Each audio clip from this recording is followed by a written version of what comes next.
こんにちは。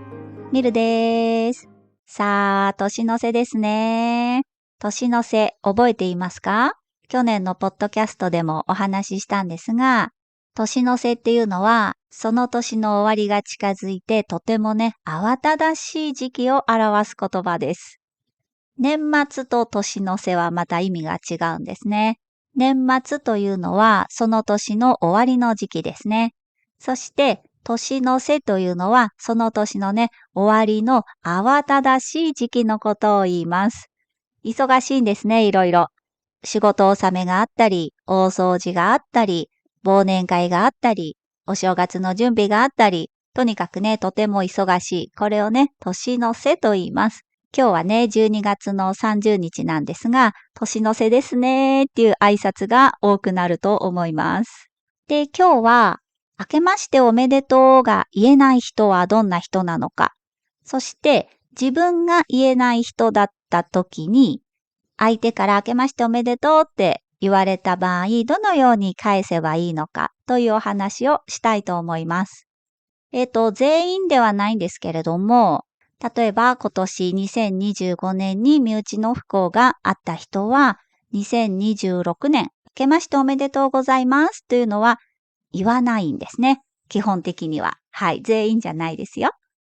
例えばね、私も今年身内の不幸があって、でもね、それをね、いろんな人に言っているわけではありません。いろんな人から LINE が来たりするわけですね。もうね、年賀状はちょっと書いてないので、送り合っていないので、今ね、年賀状が来ることはないんですが、やっぱりね、LINE でつながっている人とか、メールとかでね、明けましておめでとうございますって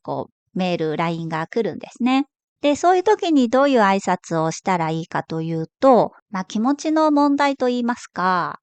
よーく知っている人だったら、仲のいい友達とかね、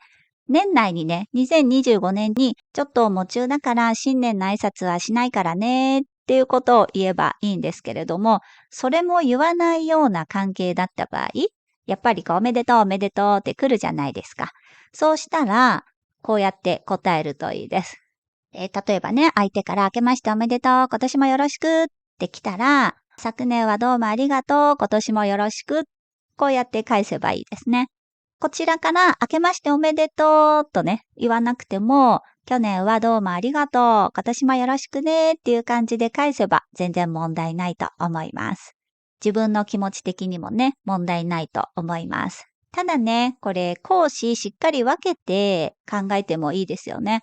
その身内の不幸があったというのは、死の方ですよね。私、プライベートなことなので、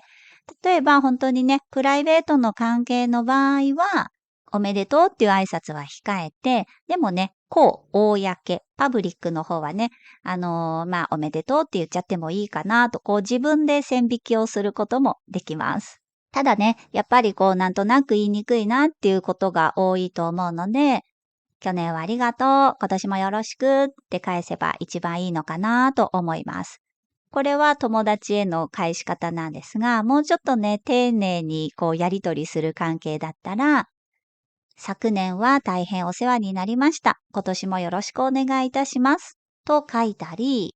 もしね、もっとすごく丁寧なやりとりをしている相手であったら、ご丁寧なご挨拶をありがとうございます。実は昨年、身内に不幸があり、喪中のため、新年のご挨拶を控えさせていただいております。こういう感じでね、返事をすればいいと思います。で、自分もね、相手が夢中だということを知らないで、明けましておめでとうって送ってしまうことってありますよね。そしたらね、多分相手からも、今言ったようなね、おめでとうっていう言葉は来ないで、去年はどうもありがとう、今年もよろしくね、とか、でもそういうのをね、あんまり気にしないっていう人だったら、おめでとう、今年もよろしくというような返事が来ると思います。はい。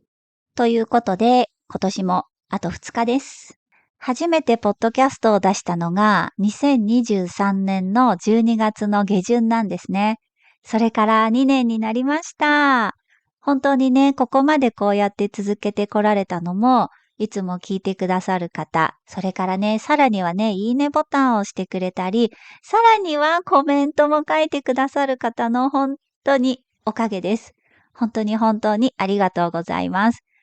なんかね、こういろんなことを今試していて、これが役に立つのかなとか、こういうのがあったら、例えば私がね、語学の勉強をしている時に、こういうのがあったら嬉しいなって思うものを、ポッドキャストとか動画で作っているんですけれども、なんか、もっともっとね、役に立てるようなコンテンツが作れたらいいなと思っています。ということで、今年も本当にありがとうございました。来年もどうぞよろしくお願いいたします。じゃあ皆さん、良いお年をお迎えください。